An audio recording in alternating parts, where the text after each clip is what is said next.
Bismillah, Assalamualaikum warahmatullahi wabarakatuh.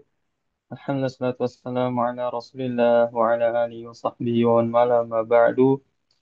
Puja dan puji syukur kita panjatkan atas kehadirat Allah Subhanahu wa taala, atas rahmatnya serta limpahan nikmatnya yang tidak henti-hentinya dikarenakan kepada kita semua sehingga kita dapat kembali dipertemukan pada kesempatan kali ini insyaallah dalam keadaan sehat, yang mana kita insya Allah akan kembali melanjutkan di kajian kajian rutin kita di Ahad malam.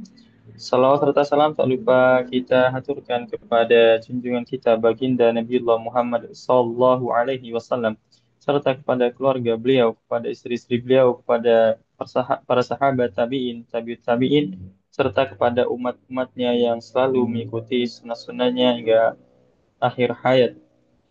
Baik, jamaah kajian Bumiku Mengaji yang semua dirahmati Allah. Insya Allah pada malam hari ini, pada kesempatan kali ini kita akan kembali melanjutkan kajian kita, yang mana kita membahas kitab tafsir As-Sa'di, Taisirul Karami Rahman fi Tafsiri Kalamil Manan.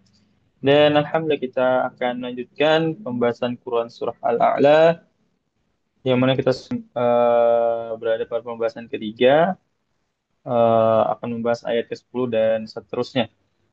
Insya Allah kajian akan dibersama oleh beliau guru kita Ustadz Nizar Sa'ad Jabal LC MPD Hafizullah Ta'ala.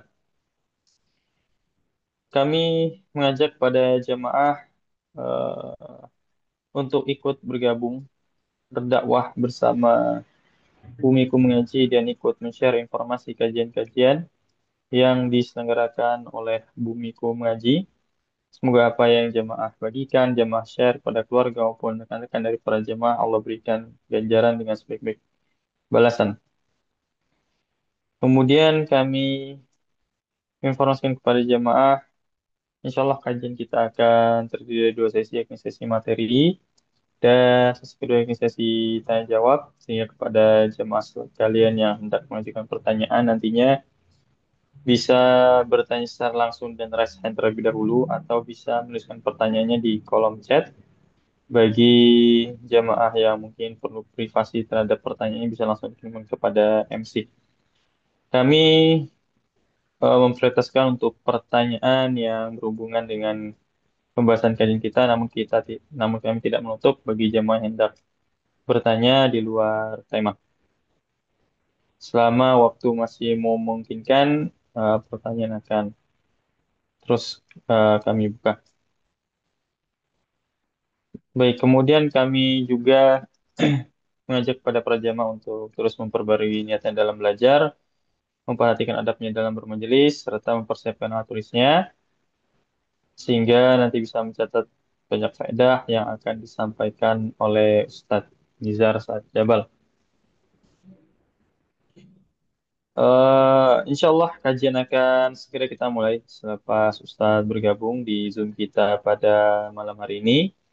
Sambil menunggu Ustadz bergabung, kami persilakan kepada jamaah untuk men-share informasi kajian dari Bumi Mengaji dan mempersiapkan diri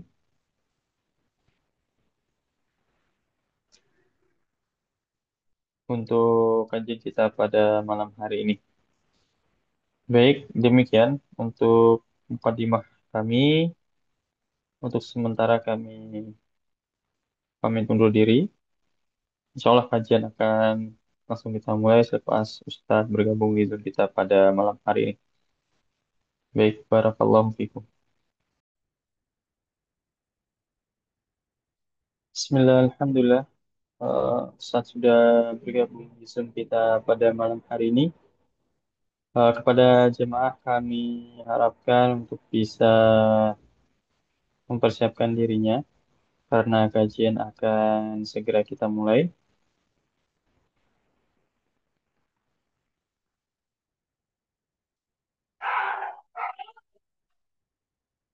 Baik, kita tunggu sebentar. Ustadz persiapan ya. Oke, mungkin host bisa dibantu untuk menjadikan Ustadz co-host nih.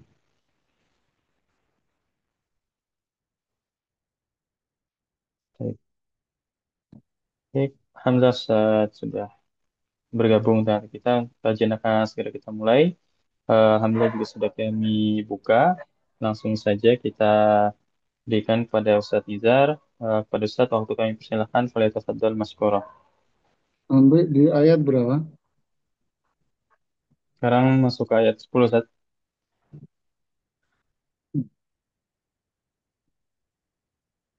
Bismillahirrahmanirrahim. Assalamualaikum warahmatullahi wabarakatuh. Alhamdulillah. Alhamdulillahi wa kafa. Wassalatu wassalamu ala al-Mustafa wa ala alihi wa sahbihi wa man iktafa bihadihi ila middini amma ba'd. Alhamdulillah kita kembali pada kajian kita di tafsir Al-Quran pada surat Al-A'la pada ayat yang ke-10. Ya, pada ayat yang ke-10 ini Allah Subhanahu wa taala berfirman, "Sayadzakkaru man yakhsha", di mana ayat sebelumnya itu bicara tentang fadzakir in nafa'ati dzikra, kasihlah nasihat, berilah dia nasihat, ingatkan dia.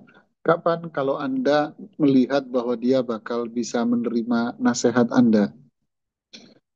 Atau Anda belum tahu kalau dia bisa menerima atau tidak, gitu. Ini pandangan masih umum, belum jelas ini nerima atau tidak, ya sampaikan nasihat itu. Artinya kita ingin menasihati seseorang, kita tahu ini kayaknya dengerin dia, atau kita tidak tahu, ya sampaikan. Adapun kalau kita hendak menyampaikan nasihat, kemudian kita melihat, oh ini bakal ada dampak buruknya, ini ada reaksi negatif. Nanti kalau saya memberikan nasihat, ada reaksi negatif, ada hal yang buruk, maka tinggalkan, jangan kasih nasihat. Ya. Tinggalkan maksudnya ya udah jangan dikasih nasihat. Nah, ini menunjukkan kaidah yang disepakati oleh para ulama bahwa darul mafasid muqaddam ala jalbil masalih. Menghindar diri dari keburukan itu lebih diutamakan daripada mendapatkan kebaikan, kemaslahatan. Tentu menasehati itu kebaikan, kemaslahatan, bahkan kemuliaan. Tetapi ketika nasihat itu melahirkan madarat, melahirkan keburukan ya, melahirkan eh, apa namanya negatif pada diri Anda, dan keburukan atau madarat atau negatif itu mutahakkak. Artinya itu terwujud, bukan hanya sekedar ketakutan belaka yang kosong. Wah ini jangan-jangan kan, ketakutan aja. Tapi tidak, bukan sekedar ketakutan, tapi memang ini bisa terjadi. Maka saat itu Anda boleh diam dan Anda boleh eh, tidak memberikan nasihat kepada dia karena keburukan bisa terjadi. Ini kaidah yang luar biasa yang ditetapkan dalam syariat Islam yang memberikan makna bahwa siapapun yang ingin menasehati, dia harus memahami sisi maslahat dan mabarat, sisi baik dan buruknya. Ya, sisi baik dan buruk dia harus pandai menimbang antara ini dan itu. Begitu pula dengan konten nasihat yang akan disampaikan. Oh ini kalau saya nasihati yang ini, kayaknya dia nerima. Tapi kalau saya nasihati yang ini, dia bakal nolak, ngelawan, bahaya. Ya sudah, saya nggak ngomong yang ini, tapi saya akan ngomong yang satunya karena ini yang bisa diterima.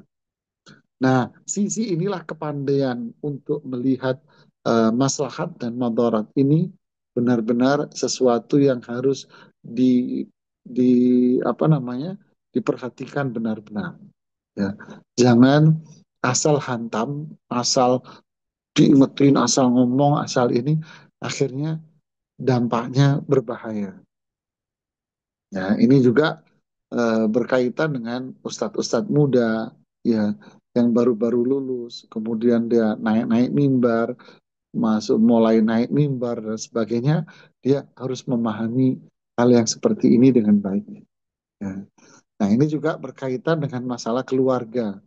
Anda melihat pasangan Anda melakukan keburukan. Ini kalau saya tegur, dampak buruknya besar tidak? Ya, kalau dampak buruk yang istilahnya hanya minor-minor saja, kan nggak perlu kita lihat, ya kan? Tapi kalau dampak buruknya ini besar, kalau saya ngomong yang ini bahaya. Tapi kalau ngomong yang sebelah sisi ininya, oh ini aman kayaknya. Berarti bicaralah yang ini yang aman dan tinggalkan yang berbahaya di sini. Begitulah, inilah kaidah umum yang perlu kita pertimbangkan ketika kita memberikan nasihat kepada orang lain. Oke, pada ayat yang ke-10 Allah Subhanahu wa taala mengatakan saya dzakaru man yakhsha. Ya, saya dzakaru man yakhsha. Akan mengambil pelajaran dari ayat-ayat Al-Qur'an, dari hadis-hadis Rasulullah SAW, dari petunjuk para ulama, akan mengambil pelajaran siapa man yakhsha, yaitu sosok yang punya rasa takut sama Allah. Hanya dia yang bisa mengambil pelajaran. Imam As-Sa'di rahimahullah mengatakan, "Ammal muntafi'una faqad dzakarahumullah faqad dzakarahum biqauli." Adapun mereka yang bakal mengambil manfaat dari nasihat Anda, ya, orang yang bakal mendengarkan nasihat Anda, orang yang bakal memperhatikan nasihat Anda dengan baik dan mengambil manfaat dari nasihat Anda, mereka inilah yang Allah firmankan di ayat ini. Kata saya zakaru man yakhsha, yaitu dia akan mengambil pelajaran. Yaitu apa? Yaitu dia orang yang takut kepada Allah. Ya. Ai fa inna khasyatallahi ta'ala wa ilmahu bi annahu sayujazihi ala amali. Rasa takut dia kepada Allah dan pengetahuan dia bahwa dia akan mendapatkan balasan akan perbuatan-perbuatan dia. Tujib lil abdil inkifaf anil ma'asi. Menjadikan dia memiliki kekuatan untuk meninggalkan kemaksiatan-kemaksiatan itu. Wasa'i fil khairat, dan memiliki upaya yang begitu kuat untuk melakukan kebaikan-kebaikan. Nah, berarti ayat ini bicara tentang mereka yang bisa mengambil manfaat dari nasihat Anda. Siapa orang yang bisa mengambil manfaat dari nasihat Anda? Yaitu seseorang yang memiliki rasa takut pada Allah. Takut apa? Takut akan azab, takut akan kebinasaan dia. Rasa takut dia kepada Allah. Dan keyakinan dia yang kedua bahwa saya akan mendapatkan balasan dari setiap perbuatan saya. Nah, dua hal ini, takut, keyakinan bahwa dia akan mendapatkan balasan, inilah yang menjadikan dia mendengarkan nasihat, mengambil manfaat dari nasihat, sehingga dia meninggalkan semua perbuatan dosa, meninggalkan kemaksiatan-kemaksiatan itu, dan memiliki keinginan yang kuat, motivasi yang tinggi untuk mengerjakan segala yang diperintahkan dan kebaikan-kebaikan itu. Nah, ini memberikan satu pelajaran kepada kita bahwa iman itulah iman itu adalah rasa takut. Ya, iman itu adalah rasa takut. Ya. Dan memberikan pelajaran pada kita bahwa ilmu yang kita pelajari disebut manfaat ketika ilmu itu melahirkan rasa takut kepada Allah. Saat itulah ilmu ini melahirkan iman. Tapi kalau kita belajar kemudian tidak melahirkan rasa takut kita kepada Allah Subhanahu wa taala, berarti ilmu ini tidak manfaat buat kita karena tidak berbuah iman dan rasa takut itu. Makanya Allah mengatakan innama yakhsyallaha min ibadihi al-ulama'u.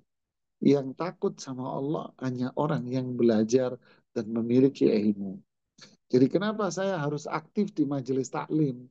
Online-online ini harus aktif. Kenapa? Agar saya memiliki rasa takut sama Allah. Takut akan azab, otomatis sebelahnya akan muncul, yaitu harapan untuk menjadi sosok yang mulia. Harapan untuk mendapatkan rahmat karunia Allah Subhanahu wa Ta'ala. Nah, di saat itulah ilmu dia akan bermanfaat. Nah, orang yang seperti ini, kalau dinasihati, dia akan dengerin. Akan manfaat buat dia. Buahnya, dia tidak akan berbuat maksiat lagi. Punya kekuatan untuk mengatakan tidak kepada maksiat. Dan dia punya kekuatan untuk mengatakan iya terhadap perbuatan baik dan ketaatan, kepatuhan kepada Allah. Subhanallah. Jadi kalau orang yang nggak punya rasa takut sama sekali kepada Allah, berarti manusia ini orang yang dikendalikan sepenuhnya oleh hawa nafsunya dia. Ya. Dikendalikan sepenuhnya oleh bisikan-bisikan syaitan yang menguasai diri dan hati dia. Ya. Tidak dikendalikan oleh ilmu yang dia pelajari yang bersumber dari Al-Quran dan petunjuk Rasulullah SAW. Hawa nafsunya. Sehingga dia menjadi orang-orang yang bahasa kasarnya itu dablek gitu ya. Manusia-manusia yang semaunya sendiri berbuat. Ya, na'udzubillah, thumma na'udzubillah. Ini. Jadi ini orang seperti ini yang nggak ada rasa takut, dikendalikan hawa nafsu. Ketika dinasihati, dia akan ngelawan. Karena konten atau materi yang Anda sampaikan kepada dia, atau nasihat yang Anda sampaikan, itu berbenturan dengan hawa nafsunya. Ketika berbenturan, dia akan melakukan perlawanan otomatis. Subhanallah. Jadi makanya ayat ini menjelaskan, ini loh orang-orang yang bisa mengambil manfaat dari nasihat Anda, maka sampaikan nasihat. Subhanallah. Kemudian ayat yang berikutnya, ini lawannya. Orang yang nggak bisa dikasih nasihat, atau Anda kasih nasihat akan menjadi perlawanan yang negatif, yang buruk. Wa yatajannabuhal asqa. Inilah orang-orang yang tidak bisa mengambil manfaat dari nasihat dan ilmu. Itu akan dijauhkan oleh Allah dari siapa? Dari orang-orang yang sengsara. Alhamdulillah, sengsara. Berarti orang yang jauh dari ilmu, orang yang jauh dari petunjuk Allah dan Rasulnya, orang yang jauh dari ketaatan kepada Allah dan Rasulullah Sallallahu Alaihi Wasallam, bergelimang dalam kemusyrikan, bergelimang dalam kemaksiatan, perbuatan-perbuatan buruk, ini pada hakikatnya adalah manusia yang sengsara. Ini manusia yang sengsara. Walaupun dia memiliki jabatan yang tinggi, walaupun dia memiliki harta yang banyak, walaupun dia memiliki keturunan yang berdarah biru ibaratnya, walaupun. Atau mungkin dia orang biasa, ya miskin, tapi dia sengsara, tambah merana hidupnya, tambah sengsara. Jadi kesengsaraan ini bukan karena dunia dia miskin, bukan.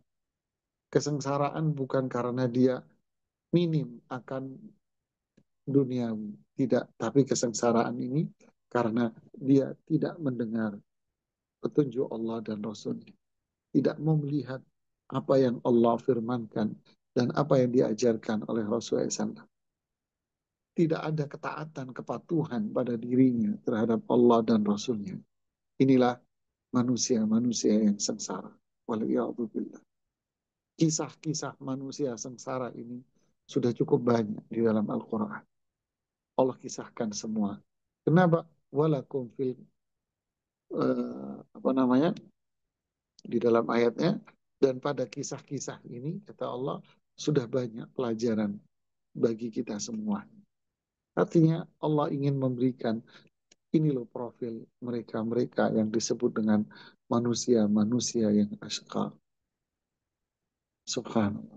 Makanya kelanjutannya ini loh balasan yang bakal Allah berikan kepada mereka. Alladzi yaslan naral kubra, di mana mereka akan memasuki neraka yang panasnya sangatlah besar. Imam Sa'di mengatakan hiyan narul muqadah. Itulah api yang dinyalakan oleh Allah.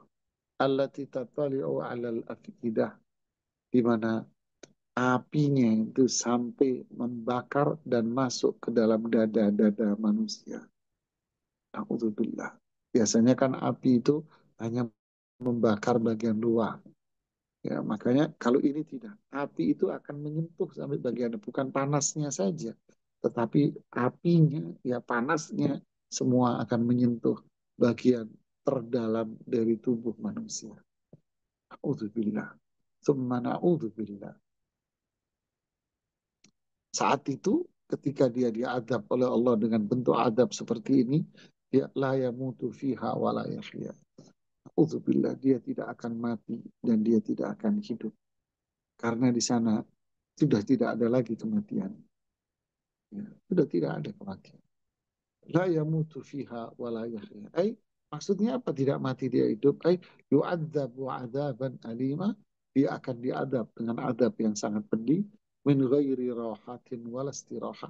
Tanpa berhenti, tanpa istirahat, tanpa jeda sama sekali.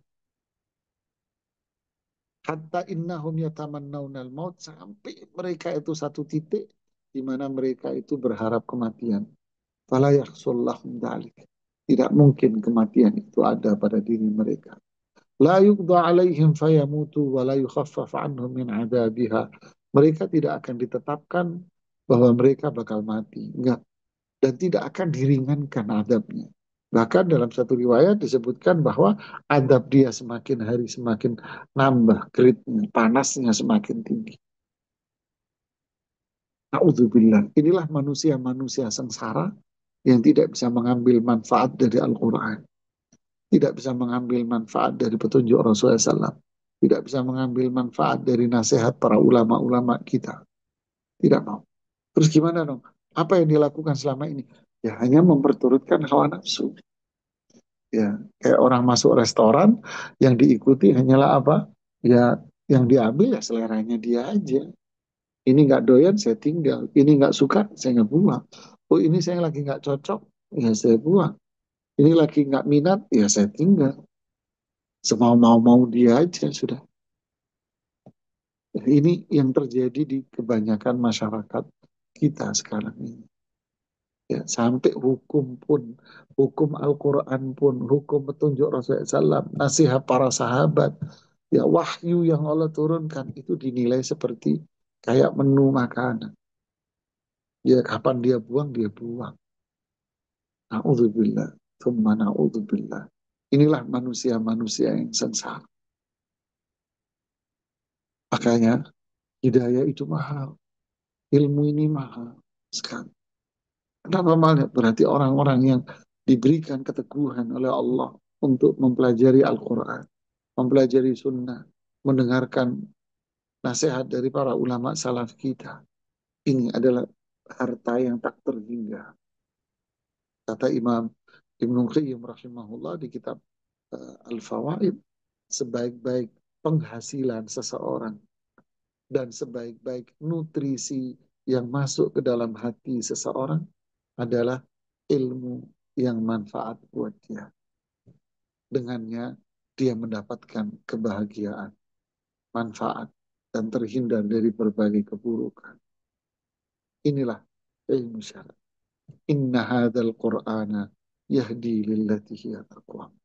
Inilah Al-Quran, memberikan petunjuk ke jalan yang lurus. Lillati hiya aqwam. Wa yubashshirul mu'minina alladhina ya'maluna salihat. Dan memberikan kabar gembira kepada orang-orang yang beriman dan mengamalkan ilmunya dengan surga dan pahala yang sangat besar sekali. Jadi kita harus jaga hidayah ini, harus kita rawat hidayah ini. Dengan cara rawatnya apa? Harus tetap mempelajari ilmu ini. Kita rawat hidayah ini, kita jaga ini dengan amal saleh. Kita ucapkan sejauh-jauhnya, selamat tinggal yang sejauh-jauhnya kepada maksiat dan segala yang dilarang oleh Allah. Kita ucapkan selamat tinggal sejauh-jauhnya pada hawa nafsu yang bisa uh, membisikkan kita kepada kejahatan-kejahatan.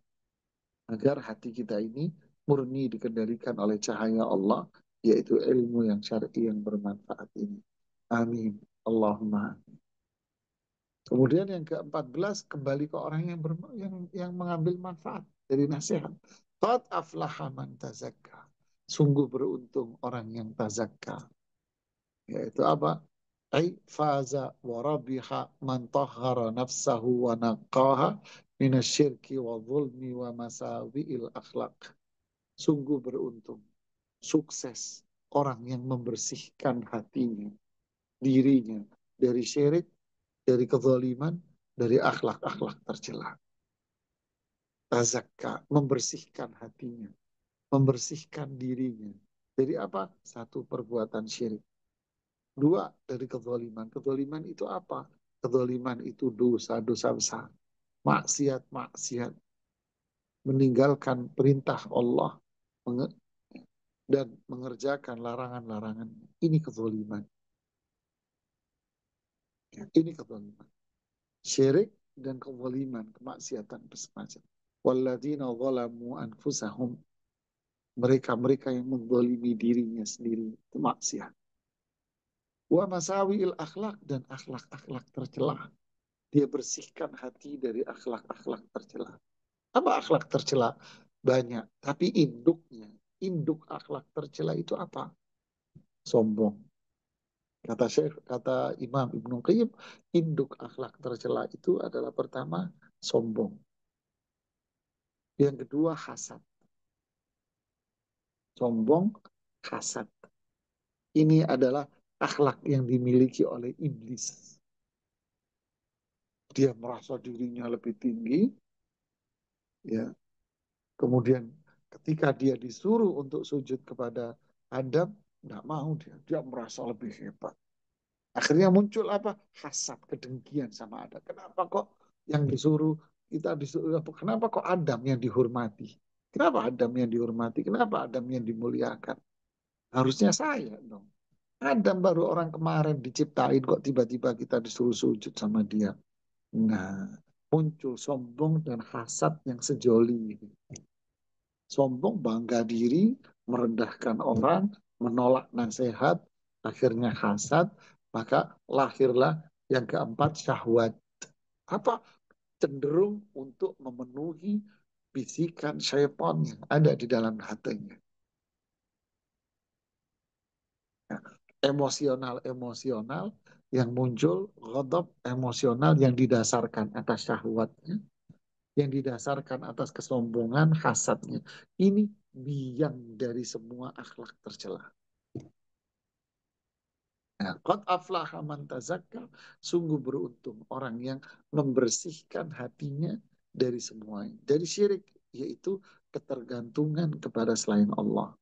Harusnya kita apa? Istislam, berserah diri kepada Allah saja. Karena inti dari Islam itu apa? Iya karena budu wa iya karena stain. Kita akan beribadah hanya kepada Allah, dan intinya pula apa? Kita memohon pertolongan, memohon kebaikan hanya sama Allah semata. Ini yang harus kita tanam, dan ketergantungan, berlindung, berserah diri, uh, bersandar kepada selain Allah. Ini yang harus kita buat. Meyakini bahwa selain Allah bisa memberikan kebaikan, selain Allah bisa menghindarkan dari diri kita keburukan. Ini yang berbahaya, yang harus kita singkir. Tidak ada yang bisa memberikan kebaikan, kemaslahatan, ya, pada diri kita kecuali hanya Allah. Tidak ada yang bisa menghindarkan keburukan dari diri kita. Menjaga diri kita dari berbagai macam keburukan tidak ada. Kecuali siapa? Kecuali kita hanya berlindung sama Allah Subhanahu wa Ta'ala. Ini yang harus kita tanam di dalam hati kita dan kita buang pada selain Allah. Kemudian kita jauhkan diri kita, bersihkan dari noda-noda maksiat. Karena maksiat itu adalah noda yang ngotori hati kita. Seperti firman Allah di surat Al-Mutaffifin. Kallabal rona yang pernah kita bahas. Sungguh maksiat itu adalah kotoran di dalam hati kita. Dan hadis Hudzaifah ibnu Yaman, kalau kita berbuat dosa, ada titik hitam, hitam, hitam, hitam, hitam terus sampai hati kita ini sakit, fi qulubihim marad. Hatinya sakit dan terus bertambah sakit, fazadahumullahu marad. Kalau nggak dibersihkan, nggak diobati sakitnya ini, maka hatinya apa? Summa qasat qulubuhum min ba'di dzalika fahiya kal hijarati aw asyaddu qaswa. Kemudian hatinya mengeras, bahkan lebih keras dari batu. Saat itu ucapkan kepada dia selamat tinggal kehidupan. Ya. Allahu Akbar. Allahu Akbar. Ya. Inilah qad aflaha man tazakka. Beruntung orang yang membersihkan dirinya dari syirik, dosa-dosa besar, artinya dijauhi semua yang dilarang oleh Allah. Walaupun manusia menganggap itu baik, menganggap manusia itu indah, tapi ini kemaksiatan yang harus saya tinggalkan semuanya. Wa masawiil akhlak, dan dijauhkan dari induk-induk kejahatan, nanti di bawah-bawahnya akan hilang semuanya. Kenapa orang suka ribahi orang lain? Karena ada sifat sombong dan hasadnya sama dia. Ada hawa nafsunya yang ingin dia peroleh. Dan seterusnya kejahatan-kejahatan yang lainnya. Na'udzubillah. Thumma na'udzubillah. Qad aflaha man tazakka. Di antara ciri-ciri orang yang mensucikan jiwanya itu seperti apa? Orang yang bersih hatinya. Ciri-cirinya adalah wa dzakara asma rabbih fasalla. Dia rajin zikir. Ittasafa bidzikrillah, dia memiliki sifat rajin zikir. Wan sabba bihi qalbuh, hatinya dia itu merasa kalau zikir hatinya merasa tenang, hatinya fokus dengan zikirnya. Kadang ada orang zikir cuma di mulut tapi hatinya pergi kemana gitu ya. Tapi yang dimaksud di sini tidak.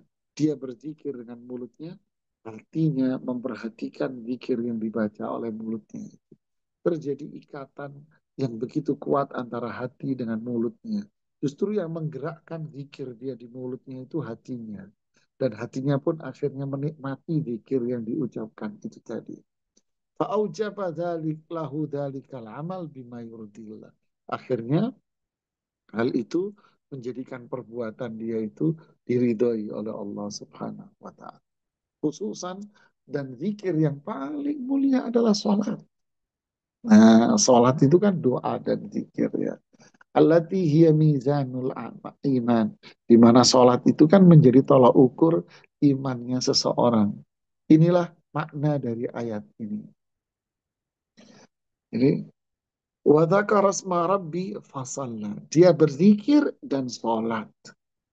Loh, ibadah yang lain, doh iya. Zikir ibadah lisan, sholat ibadah fisik, dia kerjakan semuanya. Tolak ukur dari ibadah seseorang itu kan dilihat dari sholat. Ya. Masya Allah. Akhirnya apa yang Allah perintahkan dia kerjakan, lidahnya dipenuhi dengan kalimat thayyibah, tutur kata yang indah, zikir, kalimat-kalimat yang baik. Jadilah sosok yang mulia. Kemudian Imam Sa'di mengatakan sebagian ada yang menafsirkan firman Allah qad aflaha man tazakka. Tazakka di sini ada yang menafsirkan yaitu zakat fitrah. Sungguh beruntung orang yang mengeluarkan zakat fitrah. Wa dzakara asma rabbih fasalla, dan dia berzikir kepada Allah dan salat, yaitu salat idul apa namanya? Salat Idul Fitri. Fa innahu wa in kana dakhilan fil lafzi wa ba'du juz'iyati. Walaupun memang penjelasan ini masuk dalam penafsiran yang secara umum tadi dan bahkan itu bagian darinya. Balaisa huwal makna wahda, tapi ini bukan maknanya. Bukan maknanya. Ini hanya sekedar bagian kecil dari apa yang sudah dijelaskan tadi itu. Bahwa ini adalah zikir, salat, dan ketaatan. Ketaatan kepada Allah dari sisi zahirnya. Ibadah lisan dan ibadah fisik itu akan muncul kapan? Ketika dia hatinya bersih dari syirik, hatinya bersih dari maksiat, akhlak bersih dari akhlak tercela, maka ibadah-ibadah fisik itu akan mudah untuk dilakukan. Zikir itu akan mudah untuk diucapkan. Nah, di sini berarti sekarang kenapa orang itu zikir berat? Kata orang, mana ada orang ngerokok itu mau ngerokok Bismillah, ngerokok tuh. Rokoknya habis, Alhamdulillah. Mana ada? Kenapa? Karena hatinya maksiat. dan dia berbuat maksiat, hatinya kotor, maksiat nggak mungkin dia mengucapkan zikir, nggak mungkin. Ya, sholat terasa berat bagi dia, padahal masjid di depan rumahnya. Oke lah dia sholat sendiri di rumah, itu pun berat bagi laki-laki. Berat sekali, kayak beban gitu. Kalau udah waktu sholat, kayak bisul pecah gitu rasanya. Masuk Ramadan, aduh puasa Ramadan. Berat hatinya dia untuk puasa. Kalau udah selesai Ramadan, wah, kayak lepas dari belenggu gitu hatinya. Ini kenapa bisa demikian? Sedekah, mau sedekah dengan uang yang angkanya gedean sedikit, berat. Selalu diucapkan maaf, nggak ada uang kecil. Loh, emang kalau uang gede kenapa? Berat hatinya. Apa penyebab dari semua itu? Hatinya nggak bersih. Hatinya dipenuhi dengan apa? Maksiat, maksiat. Ya dia berat. Jadi orang yang tazakka, hatinya bersih, syirik, dosa-dosa, akhlak tercela, maka dia akan mudah melakukan ibadah fisik dan mudah untuk melakukan ibadah lisan, zikir. Kemudian ayat yang ke-16, bal tu'thirunal hayatad dunya. Ini kembali bicara tentang manusia yang tidak mau mengambil manfaat dari apa namanya? Dari nasihat, dari Al-Quran, dari hadis. Kenapa orang tadi itu nggak mau menerima? Karena mereka lebih mementingkan dunia, kan kekayaan.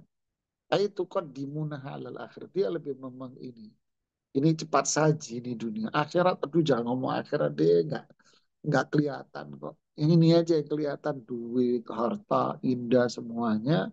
Wa takhtaruna na'imahal munghis al munkadir zail alal akhirat. Mereka lebih memilih kenikmatan dunia yang kotor, yang jorok, yang bakal hilang, yang bakal sirna, dan menjadikan mereka tenggelam di situ, resikonya meninggalkan akhirat, kata Imam Sa'di. Ini luar biasa kata-katanya. Munghis, menjadikan dia tenggelam di dunia, nyaman dengan itu. Munkadir, ini kotor, jorok, kok Anda mau tenggelam di situ. Zail, lagian ini mau Anda tinggalkan semua, resikonya Anda meninggalkan akhirat. Ini yang membuat dia nggak mau mendengarkan Quran, nggak mau mendengarkan petunjuk Rasulullah SAW, sehingga dia tenggelam di situ, tuli, buta. Perbuatannya sudah perbuatan jorok, bahkan lebih sadis dari binatang perbuatannya. Waliyahzubillah. Na'udzubillah. Wal akhiratu khairum wa abqa. Kembali Allah nasihati, sungguh akhirat itu jauh lebih baik dan lebih kekal. Dunia ditinggal sebentar. Setahun itu kayaknya sebentar. Saya sebulan, kata Rasulullah SAW, nanti akan tiba di satu masa di mana satu tahun itu seperti satu bulan. Dan satu bulan itu seperti satu hari. Sodak, benar kata Rasulullah SAW. Inilah sekarang. Perasaan kita baru ngomong udah setahun. Baru ngomong ini kalinya sudah 2 tahun. Kita aja ngaji di bumi mengaji ini kayaknya baru kemarin. Si ingat anak si Al-Akh Nabil telepon saat kita punya ini ngisi ya. Ya, sama Ummu Aiman. Kayaknya baru kemarin kita ngisi kajian di ibu-ibu USA. Kayak kemarin. Tapi itu udah lama. Sudah lama. Mungkin berapa? Setahun lebih, 2 tahun. Gak terasa. Nah, inilah hari. Ya, akan hilang. Begitulah harta. Ya. Kayak handphone euforia orang. Wah, berebut, ngantri, beli iPhone dan sebagainya. Tapi sekarang udah habis, nggak ada harganya handphone Anda. Ya, begitu mobil, wah ngantri ini mobil. Besok sudah tidak ada harganya. Inilah dunia. Adapun akhirat, wal akhiratu khair. Akhirat jauh lebih baik. Wa abqa kekal. Ya. Akhirat jauh lebih baik dari dunia, kata Imam Sa'di. Dari sisi apa? Dari semua yang Anda inginkan, akhirat the best semuanya. Dari semua yang Anda inginkan. Wa abqa, dan lebih mengekalkan. Kenapa? Karena dia memang rumah yang kekal abadi. Sedangkan dunia daru fana, tempat yang fana, tempat yang fana, cepat hilang. Ya, cepat hilang. Masa muda, ya. Baru berapa kemarin kita keren-keren, jenggot hitam-hitam. Ya, sekarang udah seperti ini warnanya. Nggak disemir sedikit aja sudah begini. Capek sembar-semir terus. Udah kelihatan putih semua. Begitu. Ya, fal mu'minul akil. Lihatlah nasihat Imam Sa'di. Orang beriman yang berakal. La yakhtarul arda alal ajwad. Allahu Akbar. Ini saya terjemahin apa adanya. Orang beriman yang berakal tidak akan memilih yang buruk dan mengorbankan yang baik. Wala yabi'u ladzata sa'atin biturhatil abad. Dia tidak akan menjual, um, maaf, dia tidak akan membeli, ya, dia tidak akan membeli kenikmatan sesaat dengan istirahat yang abadi. Ini terjemah redaksionalnya. Dia tidak akan membeli kenikmatan sesaat dengan menjual istirahat abadi, kenikmatan abadi. Jadi yang dijual kenikmatan abadi untuk membeli kenikmatan sesaat. Fahubbud dunya wa itharu ala dunya. Mencintai dunia, lebih memilih dunia atas akhirat, induk dari semua kejahatan. Kita catat kalimat indah. Kita ulangi. Orang beriman yang berakal tidak akan memilih yang buruk, yang kotor daripada yang baik. Dia tidak akan membeli kenikmatan sesaat dengan menjual kenikmatan yang abadi. Kecintaan terhadap dunia, lebih memilih dunia daripada akhirat, induk dari semua kejahatan. Allahu Akbar. Terakhir di firman Allah, inna hadza la fi suhufil ula, suhufi Ibrahim wa Musa.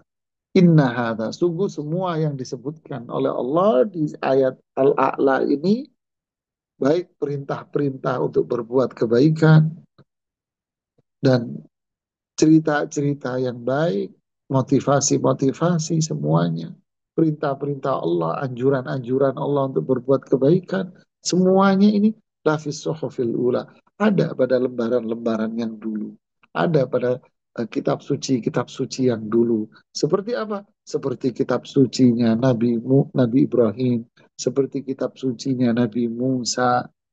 Ya, sebetulnya semua ini ada anjuran-anjuran untuk berbuat kebaikan dan ketaatan dan larangan untuk melakukan syirik, kezaliman, akhlak tercela.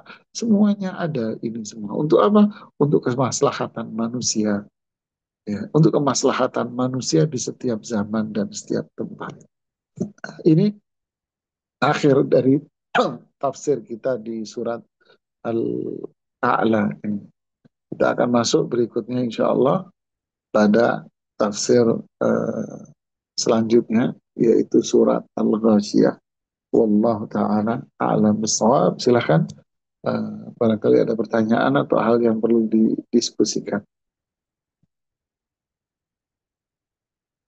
Oke, syukur Ustaz atas materi yang sudah disampaikan. Kita masuk ke sesi yang kedua, yaitu sesi tanya jawab. Kami silakan kepada jemaah yang hendak bertanya bisa bertanya secara langsung dengan raise hand terlebih dahulu atau bisa menuliskan pertanyaannya di kolom chat.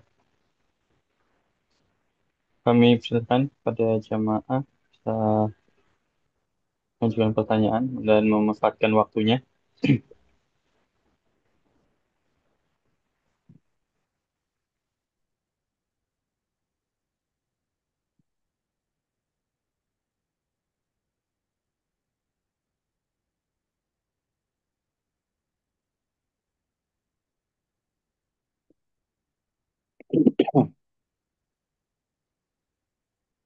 Pada jemaah. Baik, sudah ada yang raise hand. Kami silakan pada Bapak Tirmizi bisa bertanya kepada Ustaz. Assalamualaikum warahmatullahi wabarakatuh. Waalaikumsalam warahmatullahi wabarakatuh. Ya, Silakan tadi Bapak ya. ya Ilmunya. baik. Sebelumnya terima kasih juga ke Ustaz Sofi yang telah memberi kesempatan juga alhamdulillah jazakallah untuk materi malam ini untuk Ustadz kita Ustadz Nizar. Pak Ustadz ini mohon maaf kalau pertanyaan saya ini apa ya kurang di luar tema seperti itu. Maksudnya apa hikmah yang Allah berikan kepada kita eh kan di dalam Al-Quran itu eh, lebih sedikit Allah Subhanahu wa taala menyebut apa isi dari kitab Zabur dibanding katakanlah kitab Taurat dan kitab Injil seperti itu Pak Ustadz. Apa hikmahnya yang Allah ajarkan kepada kita dengan lebih sedikit Allah Subhanahu wa taala membandingkan antara Al-Quran dengan kitab Zabur dibanding dengan Al-Quran dan ya dengan Taurat dan Injil. Jazakallah khairan atas ilmu yang diberikan kepada kami Pak Ustadz. Assalamualaikum warahmatullahi wabarakatuh. Iya, barakallahu fiik. Pertanyaannya bagus sekali, Pak. Muhammad bin Abdullah bin Abdul Muttalib bin Hashim. Beliau Rasulullah SAW. Diangkat jadi nabi dan rasul. Nabi dan rasul yang terakhir, Pak. Berarti la nabiyya ba'di. Tidak ada nabi dan rasul setelah saya. Kemudian Allah menurunkan kepada Rasulullah Sallallahu Alaihi Wasallam wahyu, dan itu mukjizat beliau yang paling besar, yaitu Al-Quran. Allah mengatakan bahwa diturunkannya Al-Quran ini sebagai apa? Musaddiqan lima baina yaday. Al-Quran ini membenarkan apa yang sudah Allah turunkan pada kitab-kitab terdahulu. Dan juga menghapus banyak hukum juga yang terdahulu. Jadi sederhananya, menjawab pertanyaan Bapak. Al-Quran turun sudah membenarkan yang terdahulu. Dan menghapus hukum-hukum fikihnya yang ada terdahulu. Jadi, kalau sudah seperti ini, masih perlukah kita untuk kembali melihat Taurat dan Injil? Kita perlu. Sehingga Rasulullah SAW pun mengatakan apa? Laukana Musa hayyan lama wasi'ahu illa tibai. Andai Musa itu hidup di zaman saya, maka Musa tidak boleh melakukan dan mengajarkan Tauratnya lagi. Musa harus ikut saya. Berarti begitu pula Nabi Isa. Sama. Maka Rasulullah SAW nanti yanzilu Isa ibnu Maryam. Nanti di akhir zaman Nabi Isa diturunkan kembali oleh Allah ke bumi. Ngapain? Menegakkan sunnahku, menegakkan petunjukku, membakar salib-salib itu. Berarti apa? Mengamalkan apa yang diajarkan oleh Rasulullah SAW. Jadi kalau Anda bertanya, kenapa kok tidak banyak disebutkan Taurat dan Injil? Atau menurut sebagian orang tahu Injil lebih banyak? Enggak. Karena apa? Karena yang semua itu sudah terhapus sifat. Sehingga tidak perlu lagi untuk disebutkan satu demi satu untuk membuat sebuah korelasi atau perbandingan. Manusia harus ikut dengan apa yang dibawa oleh Rasulullah SAW. Yang dibawa oleh Rasulullah SAW, prinsip dasarnya sama. Apa itu? Semua ajaran mereka adalah tauhid. Semua ajaran mereka ngajak kepada kebaikan secara umum. Semua ajaran para nabi dan rasul adalah mencegah umatnya untuk berbuat syirik. Semua ajaran mereka sama, mengajak mereka untuk patuh dan taat kepada Allah dan Rasulnya. Adapun teknis-teknis ibadahnya likullin ja'alna minkum syira'atan wa minhaja.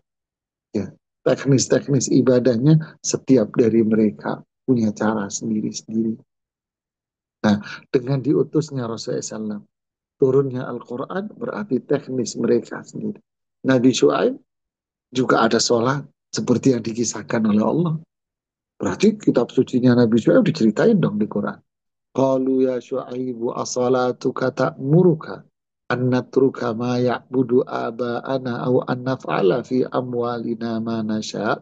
Wahai Syuaib, apakah sholat kamu yang membuat kamu itu melarang kita untuk beribadah seperti yang dilakukan oleh bapak-bapak kami terdahulu? Apakah gara-gara sholat kamu, wahai Syuaib, yang menjadikan kita tidak boleh berdagang sesuka hati kita? Berarti apa? Sholat itu mencegah dari perbuatan keji dan mungkar. Sama. Berarti sholat itu perbuatan baik. Sama. Cuman gimana tata cara sholatnya? Tidak perlu dibahas yang dulu. Kenapa? Karena sudah ada di syariat ini. Iman sama Allah, iman sama Rasulullah SAW, imani Al-Quran, kerjakan, itulah seorang muslim. Wallahu a'lam.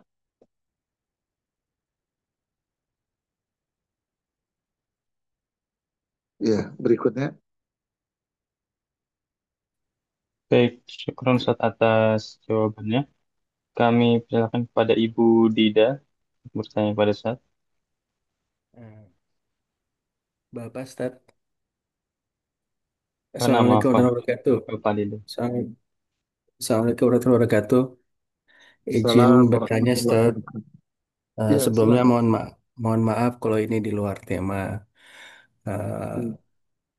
Eh, apakah ada amalan atau doa atau apa yang harus dilakukan ketika rumah tangga ini sepertinya terkena sihir, Ustaz, sehingga suami istri ini saling benci, saling suuzon, dan eh, sangat mudah tersinggung terhadap hal-hal yang sifatnya sepele, Ustaz. Makasih, Ustaz. Maaf Mas, Anda taunya kena sihir dari mana? Karena istri itu ada seperti pasir yang di ditebarkan di atas genteng. Seperti merasa seperti ada pasir yang disebarkan di atas genteng. Namanya genteng Mas, mesti kena debu Mas. Oke. Nah, kalau misalnya bisa jadi mungkin tidak sihir, tapi suaminya ini jadi saling benci, saling Ya, barakallahu fiik. suzon, Ya, kemudian mudah barakallahu fiik. tersinggung dengan hal yang sepele itu, gimana, Ustaz? Ya, Mas. Jadi pertama, jangan mudah-mudah kita ini menghukumi dikit-dikit, oh ini sihir, oh ini saya disihir sama orang, oh ini kena G, G, guna-guna. Jangan G, gampang-gampang menuduh itu. G, Kenapa? Karena memberikan kesan akan sikap yang berlepas tangan dari kesalahan sendiri. G, Ya kan? Berlepas tangan dari kesalahan diri sendiri yang akhirnya tidak mau introspeksi diri masing-masing. Nah, yang kedua, jika seperti itu, koreksilah diri kita masing-masing. Mungkin suaminya selama ini jadi suami yang kaku. Kalau masuk rumah, jadi orang bisu. Kalau udah masuk rumah, G, jadi orang bisu. Masuk rumah, jadi orang tuli. Tapi ketika di luar, sales kalah. Kalau di luar, semua didengerin. Kalau di luar, menjadi orang paling ramah. Tapi kalau di dalam rumah, menjadi orang yang kaku. Koreksilah. Istri juga begitu sama. Kalau ketemu sama ibu-ibu yang lain, Allahu Akbar mulutnya. Manggil yang lain, halo cantik, gimana cantik? Kalau ngomong sama ibu-ibu yang lain, cantik cantik terus. Setelah ceria, ya, luar biasa cerianya. Tapi kalau mau diambil di rumah, kayak ketemu sparring partner, sparring gitu, teman sparring berantem gitu. Kayak petinju lagi ketemu lawan. Jadi capek, kesel, bete, semua itu kalau sudah masuk rumah seolah-olah harus cari apa? Sasaran, harus cari objek untuk melampiaskan capek, untuk melampiaskan pegel, untuk melampiaskan beteknya. Siapa? Ini satu-satunya orang yang bisa saya melampiaskan semua capek saya, suami. Yaitu apa? San Saktijo ini suami saya. Tapi kalau dia dengan orang lain, walaupun capek, pegel, bete, tetap dia tersenyum, ramah. Pada capek. Kita ini penuh kebohongan hidup kita ini. Penuh kadib, penuh bohong, penuh khianat. Terus habis itu kita bilang bahwa kita adalah orang yang beriman dan taat. Mana jemaah? Rasulullah SAW bikin kaidah singkat. Apa itu? Akmalul mu'minina imanan. Ya, akmalul mu'minina imanan ahsanuhum khuluq. Wa khiyarukum khiyarukum li ahli. Orang beriman yang paling mulia adalah yang kelihatan buahnya, yaitu akhlaknya yang mulia. Dan orang yang paling berakhlak, tolok ukurnya di mana melihatnya kalau dia itu orang berakhlak. Dia paling baik dengan keluarganya, paling baik dengan istrinya.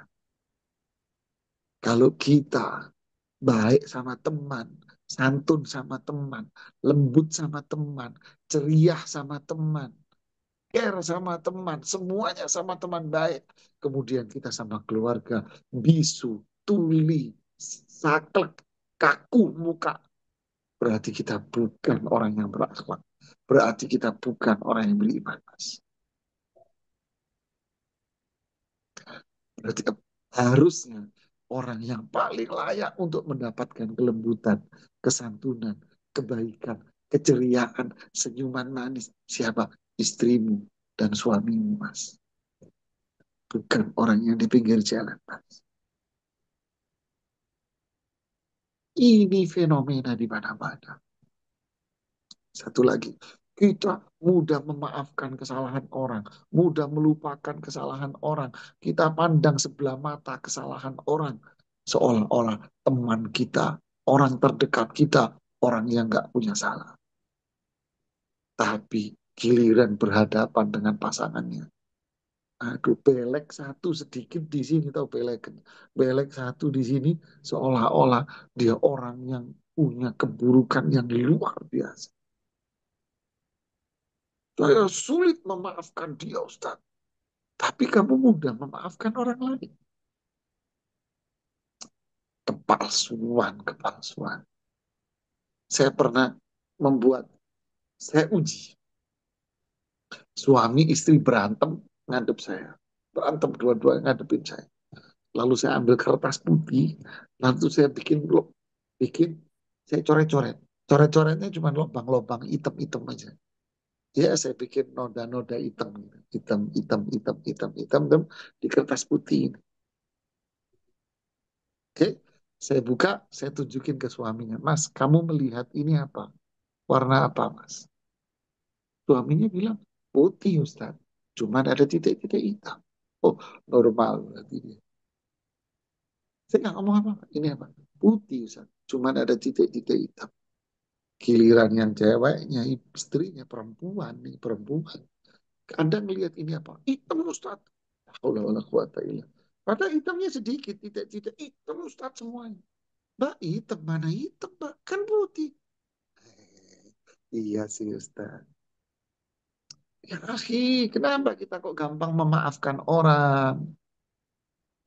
Ya kan, melupakan kesalahan orang.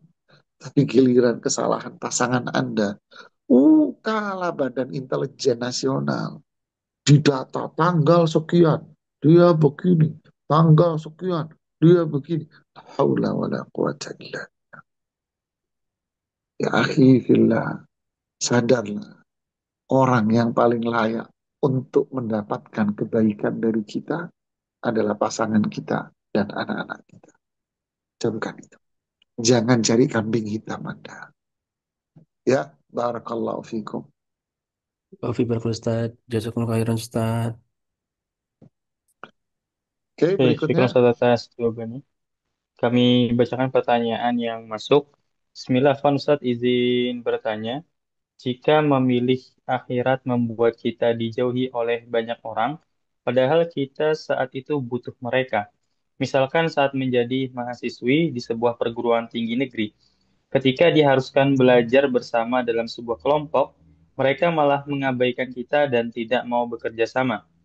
Karena menurut mereka kita adalah orang yang terlalu berlebihan soal akhirat dan tidak sefrekuensi dengan mereka. Mohon nasihatnya Ustaz, jazakallah khairan. Fadal Biarkan, Ustaz. Mas. Jawabannya biarin aja. Yang kita cari keriduan Allah. Saya tidak nyari keriduan manusia. Ya, enggak. Saya nggak nyari ridho kamu. Ya, tidak. Yang berhak memasukkan orang ke surga Allah. Sebagaimana juga yang masukin ke neraka juga Allah. Yang ngasih pahala, kemuliaan, kebahagiaan Allah. Bukan lu. Ya, sudah, biarin aja. Ya, biarkan. Jangan dipusingin, Mas. Hidup itu pasti ada yang suka dan ada yang tidak suka. Jangankan saya dan Anda. Rasulullah SAW aja dibenci orang kok. Fa'in kadzabuka faqad kudzibat rusulun min qablik. Jika kamu itu, jika mereka mendustakanmu, bukan dicuekin lagi, mendustakanmu, ya, mendustakan kamu didustain oleh mereka, nggak didengar kamu, ya, lihat ya.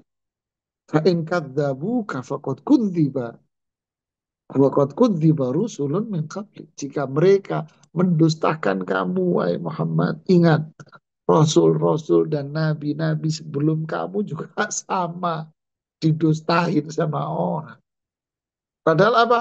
Ja'u bil bayyinati waz zubur wal kitabil mu'minin. Padahal mereka membawa bayinat, membawa mukjizat akan kebenaran diri mereka sebagai nabi dan rasul. Wazubur wal kitab munir. Mereka membawa kitab suci yang memberikan cahaya kehidupan buat mereka. Tapi tetap nggak mau dengar. Fa'in kadzabuka faqul rabbukum dzu rahmatin wasi'ah. Kalau mereka mendustakan kamu, katakan yang sayang sama saya Allah. Ini di surat Al-An'am ayat 47. Jika mereka mendustakan kamu, katakan yang sayang saya Allah. Nah, kurang apa? Rahmah wasi'ah. Ya, subhanallah. Gak usah dipikirin, gak usah jadi beban. Justru itu menjadi apa? Kebahagiaan. Kata para ulama, tanda orang yang berada dalam kebenaran dibenci orang. Tanda seseorang berada dalam kebenaran, Quran, Sunnah, seperti para ulama salaf dulu, dibenci orang. Berarti benar kamu.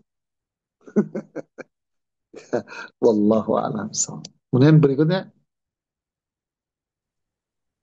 Baik, syukur Ustaz atas jawabannya. Monggo pada jamaah yang hendak bertanya bisa bertanya secara langsung atau menuliskannya di kolom chat.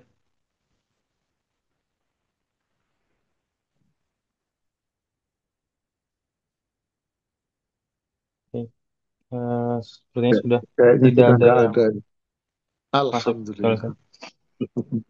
Ya, kalau sudah tidak ada, kita cukupkan sampai di sini. Semoga bermanfaat buat saya pribadi dan kita semua. Insya Allah kita lanjutkan dalam pertemuan berikutnya. Subhanakallahumma bihamdik. Asyhadu an la ilaha illa anta astaghfiruka wa atubu ilaik. Wa sallallahu wa sallam ala rasulina karim wa ala alihi sahbihi. Assalamualaikum warahmatullahi wabarakatuh.